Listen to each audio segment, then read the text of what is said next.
and my pronouns are she and her.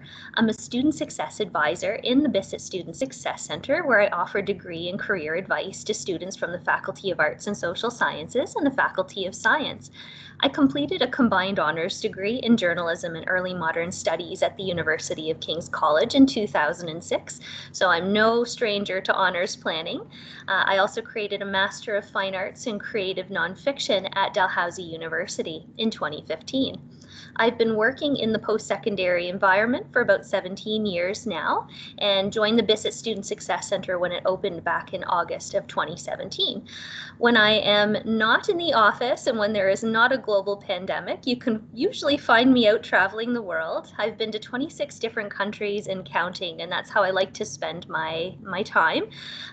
Whenever I visit a country, I've got a few things that are on my mind. I want to make sure I see whatever is culturally significant to that community. I want to try the delicious food that's authentic to that community, and I also want to engage in any kind of adventure that they might have available there. So I am an adventure traveler. And some would say that my love for adventure is also what attracted me to the honors program, and possibly what might be attracting you to honors as well. I put together an agenda for today's session. The first thing that we're going to cover is who should be considering an honors degree. And then we're going to look at the difference between the honors versus the major, just so that you can get a sense of the commitment of one versus the other. And then we're also going to have a look at how to search for potential thesis advisors, when and how to apply to honors. And then, of course, as promised, we're going to have a question and answer period at the very end.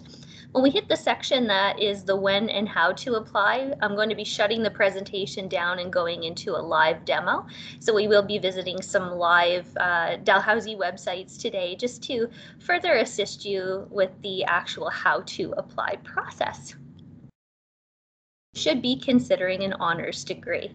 I think there are a few key groups of people who would really enjoy this style of learning. So the first is somebody who enjoys research.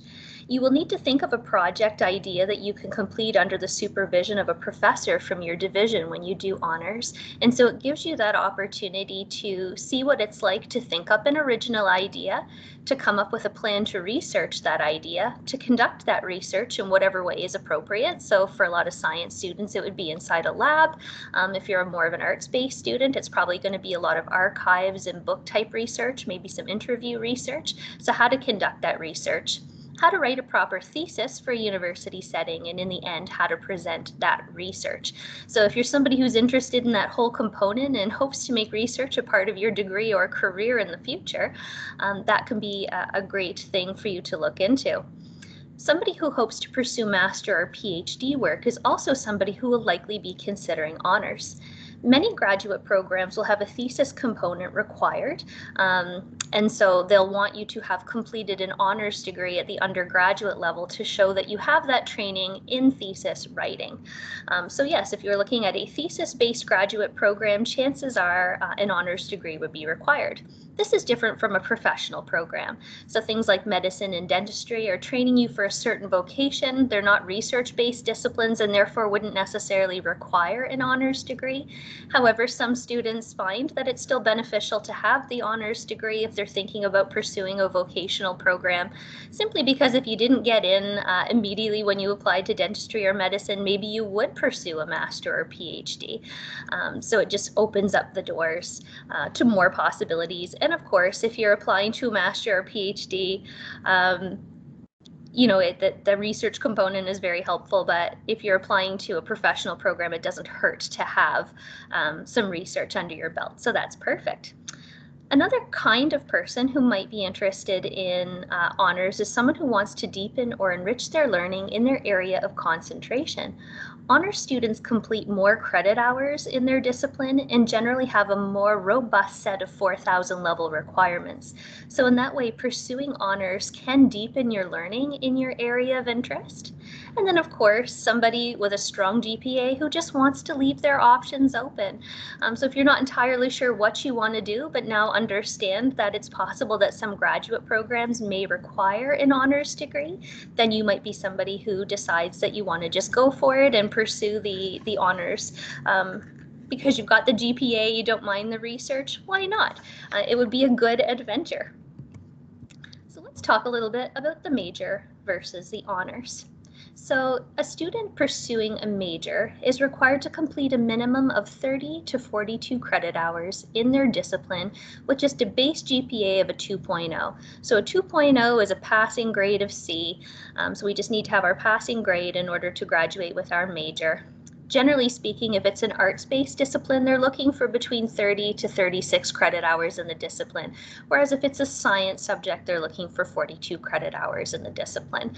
So certainly people who are pursuing the major have more opportunities to take electives in other areas outside their discipline, so they just have a few more than the honors students would. Research is not a required component of the major, and so some students aren't interested in research or might find that they don't need research to do what they want to do in the future. So possibly the major would be the better fit for them. And then with the major, there's generally fewer, sometimes no 4,000 level courses that need to be completed. Now with the honors, it's a little bit different. We have a minimum of 54 credit hours in the discipline, so that's true whether you're in arts or science for honors. The base GPA is a 2.7 or B minus for the BA and a 3.0 for the BSc, which is a solid B. But then of course, departments can have their own subject-specific GPA requirements on top of that. So psychology stands out to me as an example of a program that has a GPA that they're looking for in their collection of classes. So for psych, you need to have an A minus GPA or better in your collection of classes at the second year level or above. They're not all that high. Some of them can be a little bit lower than that. That's just the one that came to mind. And so when we're thinking about the honors planning process, we'd want to keep that in mind. And sometimes that GPA helps students decide whether or not honors is correct for them. And then also there's the research component, as we discussed, and there's usually a series of 4,000 level courses that a student would need to take as a part of the honors. We do have something called a double major and a combined honors. With the double major, a student is completing 30 credit hours in their primary discipline, 30 credit hours in their secondary discipline, and then the rest of the courses that they have are to put toward their general degree requirements and then just electives. Whereas with a combined honors, a student is doing 36 credit hours in their primary discipline with 30 credit hours in their secondary discipline. So the way that works is a student will write a thesis in only one of their subjects. That is the one that they consider to be their primary, the one that they're doing 36 credit hours in.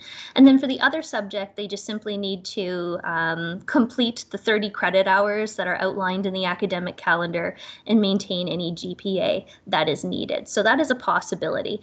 And I just wanted to bring the double major and the combined honors up because I know I get a lot of questions from students about how that works. It is still possible to get a combined honors or a double major within your 4-year window with careful planning.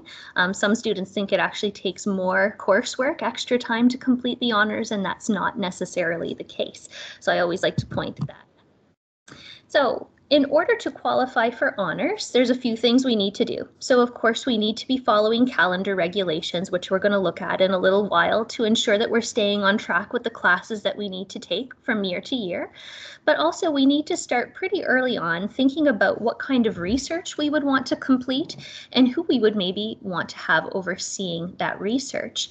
And that can happen as early as second semester of first year. It's never too early to start looking at our possibilities for research and thesis advisors. And the way that this is usually done is a student will go to the website of the department that they're thinking about doing their honors degree in, hit the research tab, and actually just see who's teaching in the department and what type of research is being conducted. So that's a great way. So for honors students thinking about honors for science, that research tab is going to be vital. For some of my arts-based discipline students, sometimes there's a research tab on your department's website, sometimes there's not. If there's no specific research tab, then just simply looking at faculty bio, so just clicking on the teaching tab, the faculty tab, and looking at the bios for the people who teach in the department will give you a sense of who's conducting what research. And ideally, you'd want to find somebody who specializes in an area of research that you think would be really interesting and possibly an area that you would like to do some research in. And that allows you to figure out who maybe you'd want to approach. And so generally speaking, a student would be approaching somebody from a department. Like I said, it could be as early as second semester of first year. A lot of people wait until they're in their second year, to be very honest. Once you have that first year under your belt, you can see the GPA that you earned. Maybe you're feeling a little bit more settled into university life and you feel like you can take something a little extra on. And so what students are typically doing in the second year when they're interested in honors is they're reaching out to those professors that they think are doing research that's interesting. They're expressing that they may want to consider an honors in the future, so they'd identify themselves as somebody who wants to do an honors degree potentially. Maybe they'd ask to meet with that researcher just to talk about things that they find interesting. So what do you find interesting as a student? Maybe what research components would you like to look into? And maybe just start having a conversation with that individual about maybe being your thesis advisor and what that project could look like. The reason why it can be beneficial to have that conversation as early as the second year is these researchers may be looking for people to work or volunteer in their labs.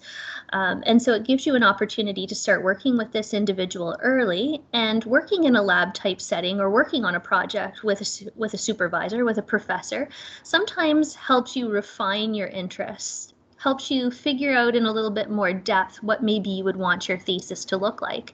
And a thesis can be an original idea that comes out of your head that you and your professor tease out together, or you might actually pick up on a tiny piece of research that's already being done by a professor, so a component that would add to the professor's existing research, and maybe you would be doing your work on just that one piece that would then join their bigger project and contribute to their greater research.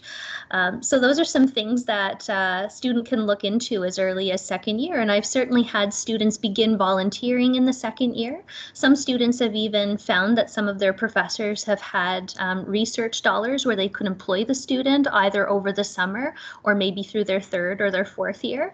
But these are great ways to begin making contact with people who could serve as potential thesis advisors for you, and to get just sort of a jump start on thinking about what you would like your research topic to be. So let's talk about the application process. When do we formally apply? So most degree programs keep the degree requirements completely the same between the major and the honors for both first and second year, so that at the end of the second year, a student can look at what kind of grades they're getting in the program and kind of decide whether or not they want to start moving forward following the requirements associated with the major for their third and fourth year, or whether or not they want to start working toward the honors requirements. So it's really third and fourth year where things get different. And so generally speaking, first or second semester of third year is when one would submit their application to be considered.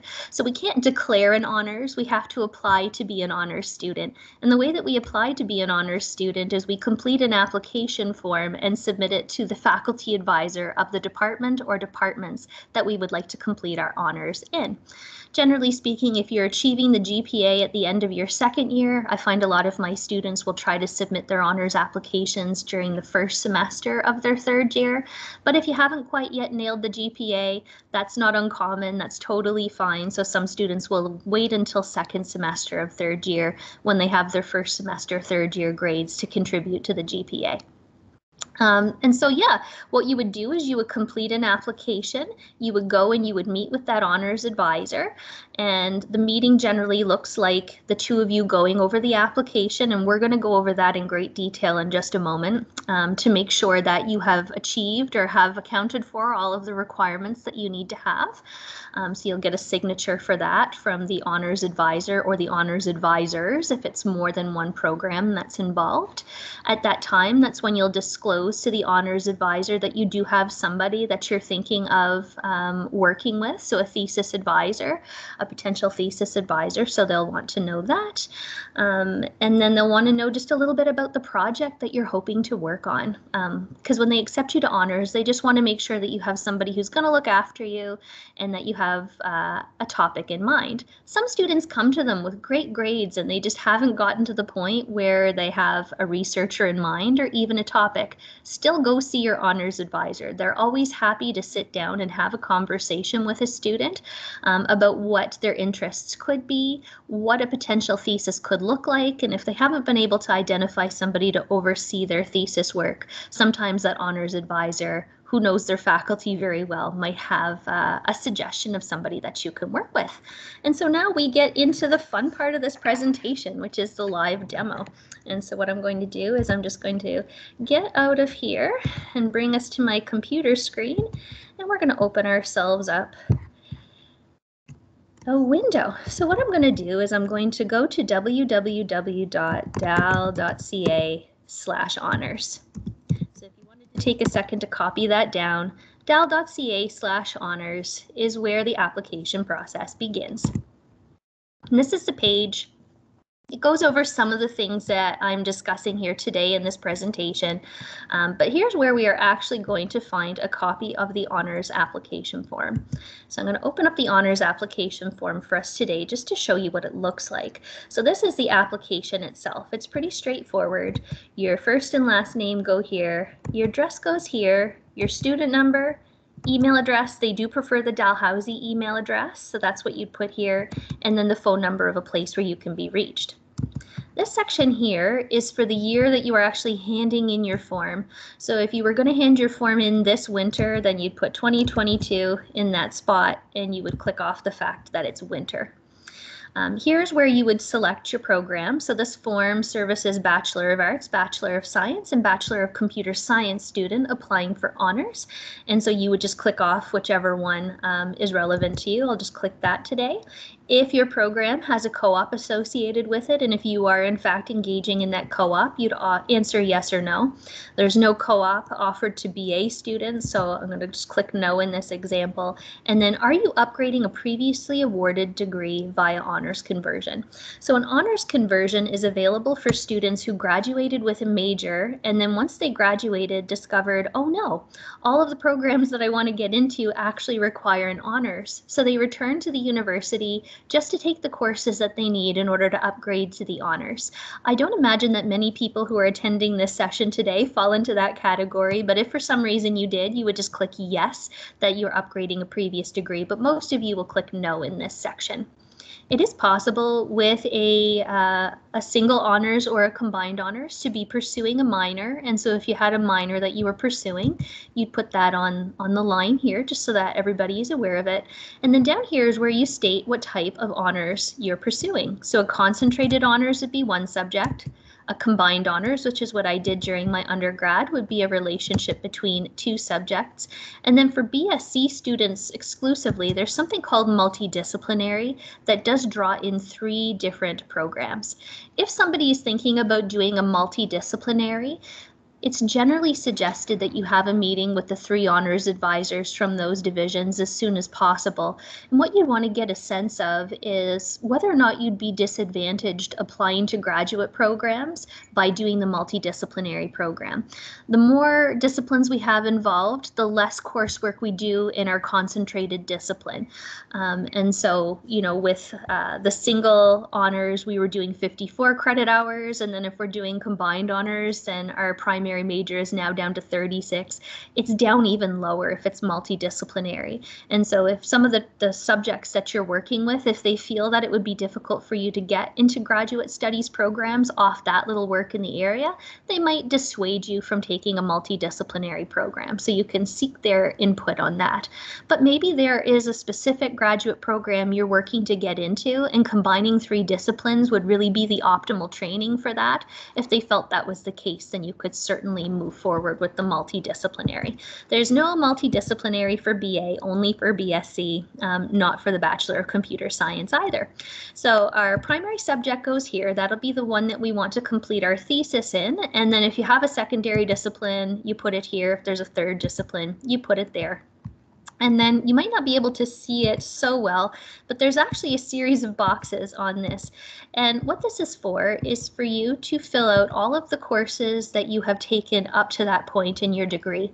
So by the time that you apply, you will have completed your entire first and second year of university. So that's wonderful.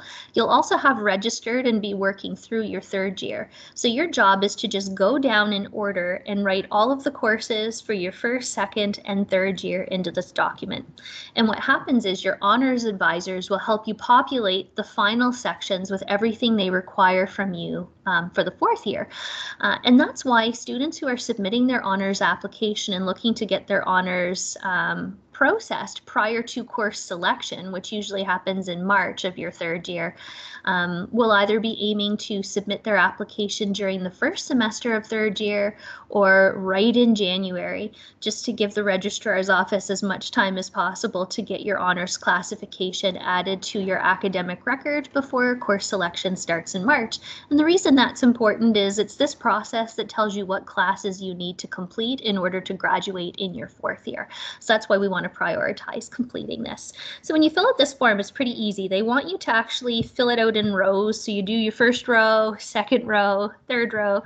So you go like that. And the way that you enter your courses is just the way that they would show up on your academic record. So I'm just going to make some stuff up here. So let's pretend this is the class that you took. It's worth 3 credit hours. So I just make sure that I put in the credit hours.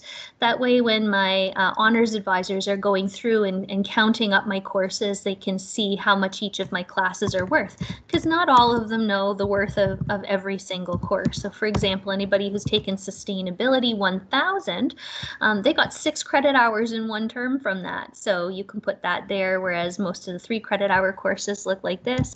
Foundation year program is a pretty robust program in that it gives you 12 credit hours each semester. And so when you're coming in and you're entering that, you know, maybe it's going to look a little bit more something like this. So foundation year, 24 credit hours. So you can, when you're filling out this form, put in the classes that you're taking in the credit hours, and you just fill it out with everything from first, second, or third year. Advisors like me in the Bissett Student Success Center can provide you with guidance on this much if you have any questions.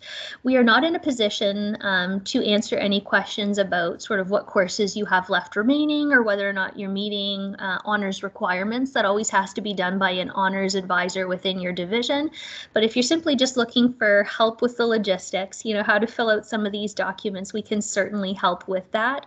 And so that's what this process looks like. So once you've filled it out to the best of your ability, you're going to put your signature and your date down at the bottom, and then you're going to take this to each of your advisors. So if it's just one honors advisor because you're doing a concentrated honors, then you just need one signature right there. If you're doing a combined honors, then your primary discipline signs first, then your secondary discipline. And then if you're somebody who ends up in a multidisciplinary situation, then of course we would have a third advisor involved. This bottom section is not for you. This is for the registrar's office. So once you and your honors advisors have completely finished this form, it goes back to the registrar's office, who does one more check to ensure that everything is okay, and they'll actually add your honors classification to your academic record. So instead of it saying major, it now says that you're pursuing an honors in your discipline or your disciplines. And at that stage, you'll have a degree audit activated that will allow you to track the progression of your fourth year. So once you register for all of your fourth year classes, you'll be able to look at the audit to make sure that everything is running clean. And so that is the application form itself. And so now what we're going to do is we are going to come back up here. I'm just going to make myself some room. Wonderful. And we're just going to go and have a look at where we find our honors requirements. So what I've done is I've just come to the main Dalhousie webpage, dal.ca, and there's a tab at the top called Current Students. And so what I'm going to do is I'm going to click on the Current Student tab. And once I'm inside, I'm going to go to Academic Calendar. And then I'm going to go to PDF versions.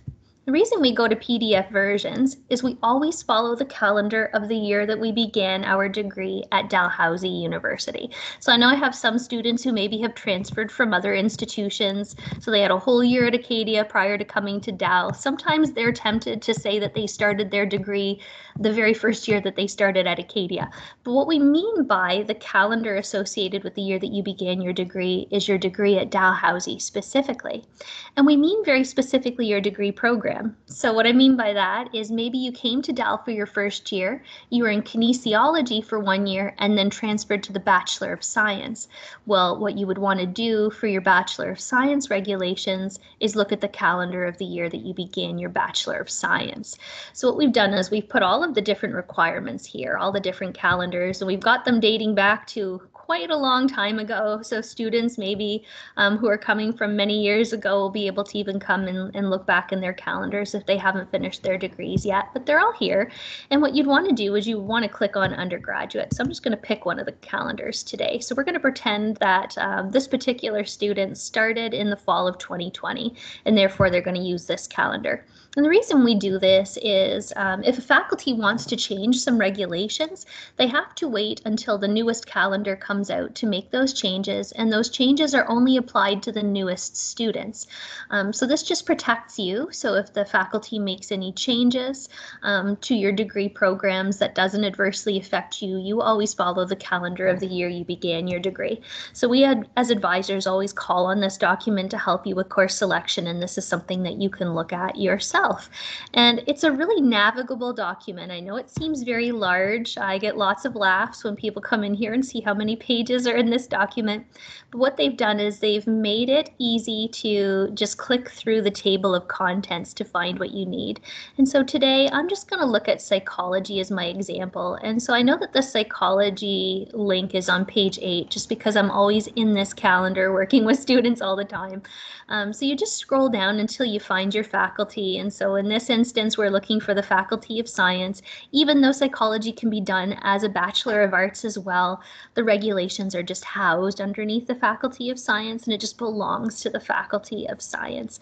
So we're going to come here. But the reason I chose them as my my example today is that it could count toward, somebody could be doing this as an art student, and somebody could also be doing this as a science student. So it just seemed like the perfect thing to choose. So I just clicked on the word and it took me immediately to that section of the calendar. I don't know if you noticed that. That is the beauty of this document.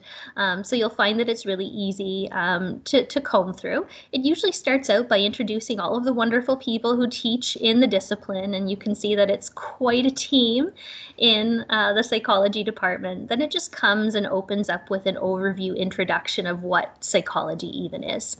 And then it lets us know the types of programs that you can do. So this one is letting us know that it can be done as a Bachelor of Science or a Bachelor of Arts. It shows us that it's available as an honors or combined honors or a major, double major. And then if you just come to this first section here, what it does is it'll give you a different section that outlines the requirements associated with each of those options. And they usually start by introducing honors. And so as I'd mentioned in my presentation, 54 credit hours is what's expected of students. The base GPA would be a 3.0, so that's the cumulative GPA of all courses taken over the course of the degree. And here would be those honors courses that I promised and told you about would be there. I told you that there could be some grade requirements. So we can see in this particular academic calendar, somebody who would want to pursue honors would need to have a B+ in the Psych 2000. So we always wait until we've completed our second year courses to apply, because usually it's our results from the second year that determine whether or not we're eligible to move forward with honors. They're also looking for an A- GPA in the collection of either 18 credit hours, so that would be your second year of studies, or if you didn't quite have it at the end of your second year, then you could apply again in your third year using the 27 credit hours for your basis of admission. So in these sections, they tell us whether or not there are specific grades we need in specific classes, and they tell us whether or not there's a specific GPA that you need in the collection of courses from that discipline. So in this case, psychology, the collection of psych courses would be A-. You're encouraged to come in and have a look at these things, but if you find them just, a bit challenging to digest the first time you see them, you wouldn't be alone. It is always okay for you to come in and have a chat with a BISSET Student Success Advisor when you're preparing to meet with that honors advisor for the first time. We can help you interpret these requirements to understand exactly what's being expected of you and whether or not you're in a position to be able to have a conversation with an honors advisor. And then if we come down here, it actually just starts listing by year all of the things that are needed. So we can see that there are 18 credit hours that would be needed of a student at the second year level, and that'll be true for the major as well. They try to keep the second year the same across all of the disciplines, just so that at the end of the second year, a student can choose from an informed place once they have experienced second year for the first time and know what grades they're getting. They can use that to make the decision about whether or not honors is right or viable for them. And then if we look down here, we can see that there's about 18 credit hours of planned courses at the 3000 level too. So there's a required statistics class. We need to have a certain amount of lab hours. And then if we come down further still, I mentioned that there would be some specific 4000 level content that a student would need to complete. So this is an example of a program that mandates all 54 of their credit hours. So we can see it all laid out exactly what's expected of us, and that can make it really easy to fill out the honors application. And they do the same thing with the combined honors. So if you came down here, you'd be able to see where and how they've relaxed the requirements. As promised, they kept the second year exactly the same. That's what they try to do. The change came in the third year. So what we see missing is all of the 4000 level requirements by and large, if you were going to be doing the major, but here we can see that they just shortened the 4000 level requirements. They've shortened the 3000 level requirements. So they've just condensed this to make it possible to do the combined honors. And then with the major, I jumped a second. In the major here, we can see that second year is exactly the same. We have 3000 level requirements, but the 4000 level requirements are completely gone. And so this document is a great way for you to start planning your degree, whether you're doing a major or an honors, but specifically for the honors when you're trying to figure out how to complete that honors application. This will be a great document to make use of. The other thing that I had mentioned about looking for potential thesis advisors is that it's a good idea just to visit the website of the faculty that you're interested in. So we're going to use psychology as our example again. And so usually when I do a search on the DAL website, this is usually the first one that pops up is usually the recruitment, geared towards students coming out of high school. It's usually the second one when it says department. This is usually the one that you as a current student would want to click on, and it's going to have all those links that I was telling you about. So I'd mentioned that there's a few ways to just look for opportunities, and so research is one of those links that I was talking about. So here's the research tab. And if we come here, they give us some examples of some research topics that are available within this discipline.